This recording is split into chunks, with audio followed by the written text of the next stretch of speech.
बिस्मिल्लाहिर्रहमानिर्रहीम। प्यारे दोस्तों, अस्सलाम वालेकुम। उम्मीद करता हूँ आप सब खैरियत से होंगे। अल्लाह रब्बुल इज़्ज़त तमाम लोगों को अपने हिफ्ज़ व अमान में रखे। आमीन। हज़रत उमर फ़ारूक रज़ी अल्लाह ताला अन्हु के दौर में एक बदू आप रज़ी अल्लाह ताला अन्हु से मिलने मदीने को चला। जब मदीने के पास पहुँचा तो आधी रात का वक्त हो चुका था। साथ में हामला बीवी भी थी, तो उसने मदीना की हदूद के पास ही खैमा लगा लिया और सुबह होने का इंतज़ार करने लगा। बीवी का वक्त करीब था तो वो दर्द से करहाने लगी।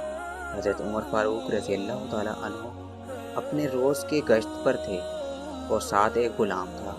जब आपने देखा कि दूर शहर की हदूद के पास आग जल रही है और खैमा लगा हुआ है, तो आपने ग़ुलाम को भेजा कि पता करो कौन है। जब ग़ुलाम ने बदू से पूछा तो उसने डांट दिया कि तुम्हें क्यों बताऊं। आप रज़ी अल्लाह ताला अन्हु गए और पूछा तो भी नहीं बताया। आप रज़ी अल्लाह ताला अन्हु ने कहा कि अंदर से कराहने की आवाज़ आती है, कोई दर्द से चीख रहा है, बताओ बात क्या है। तो उसने बताया कि मैं अमीरुल मोमिनीन हज़रत उमर फ़ारूक रज़ी अल्लाह ताला अन्हु से मिलने मदीने आया हूँ। मैं गरीब हूँ और सुबह मिल के चला जाऊँगा। रात ज़्यादा है तो खैमा लगाया है और सुबह का इंतज़ार कर रहा हूँ। बीवी उम्मीद से है और वक्त करीब आन पहुँचा है। तो आप जल्दी से पलट कर जाने लगे कि ठहरो मैं आता हूँ। आप रज़ी अल्लाह ताला अन्हु अपने घर गए और फ़ौरन अपनी ज़ौजा से मुखातिब हुए। कहा कि अगर तुम्हें बहुत बड़ा अजर मिल रहा हो तो ले लोगी। ज़ौजा ने कहा क्यों नहीं। आप रज़ी अल्लाह ताला अन्हु ने कहा कि चलो, मेरे दोस्त की बीवी हामला है, वक्त करीब है, चलो और जो सामान पकड़ना है साथ पकड़ लो। आपकी बीवी ने घी और दाने पकड़ लिए और आप रज़ी अल्लाह ताला अन्हु को लकड़ियाँ पकड़ने का कहा। आपने लकड़ियाँ अपने ऊपर लाद ली।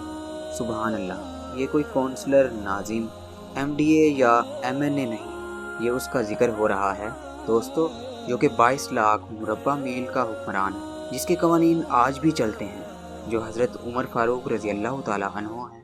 जब वो लोग वहाँ पहुँचे तो फ़ौरन काम में लग गए। बदू ऐसे हुक्म चलाता जैसे आप रज़ी अल्लाह ताला अन्हु शहर के कोई चौकीदार या ग़ुलाम हैं। कभी पानी मांगता तो आप दौड़े दौड़े पानी देते, कभी परेशानी में पूछता कि तेरी बीवी को ये काम आता भी है, तो आप जवाब देते, जबकि उसको क्या पता कि अमीरुल मोमिनीन हज़रत उमर फ़ारूक रज़ी अल्लाह ताला अन्हु खुद हैं। जब अंदर बच्चे की विलादत हुई तो आपकी ज़ौजा ने आवाज़ लगाई कि या अमीरुल मोमिनीन बेटा हुआ है। तो या अमीरुल मोमिनीन की सदा सुनकर उस बदू को तो जैसे पाँव तले ज़मीन निकल गई और बेख्तियार पूछने लगा कि आप ही उमर फ़ारूक अमीरुल मोमिनीन हैं। आप उमर हैं, वही जिसके नाम से कैसर व कसरा कांपे। आप वही वाले उमर हैं जिसके बारे में हज़रत अली रज़ी अल्लाह ताला अन्हु ने कहा कि आपके लिए दुआ करता हूँ, और जिसको रसूल अल्लाह सल्लल्लाहु अलैहि वसल्लम ने दुआ मांगकर इस्लाम के लिए मांगा, वही वाले हैं ना। आप रज़ी अल्लाह ताला अन्हु ने कहा हाँ हाँ, मैं ही हूँ। उसने कहा एक गरीब की बीवी के काम काज में आपकी बीवी खातून अव्वल लगी हुई हैं और धुएं के पास आपने अपनी दाढ़ी लपेट ली और मेरी खिदमत करते रहे। तो सैयदना उमर फ़ारूक रज़ी अल्लाह ताला अन्हु रो पड़े, उस बदू को गले से लगाया और कहा कि तुझे पता नहीं कि तू कहाँ आया है, ये मदीना है, मेरे आका का मदीना है। यहाँ अमीरों के नहीं गरीबों के इस्तकबाल होते हैं, गरीबों को इज़्ज़तें मिलती हैं, मज़दूर और यतीम भी सर उठाकर चलते हैं। सुभान अल्लाह, अल्लाह गवाह है, ईमान ताज़ा हो गया। उम्मीद करता हूँ आपको ये वीडियो अच्छी लगी होगी। वीडियो अच्छी लगी है तो वीडियो को लाइक कीजिए, शेयर कीजिए और कमेंट सेक्शन में अपनी राय का इजहार ज़रूर कीजिएगा। अल्लाह रब्बुल इज़्ज़त तमाम लोगों को अपने हिफ्ज़ व अमान में रखे। आमीन।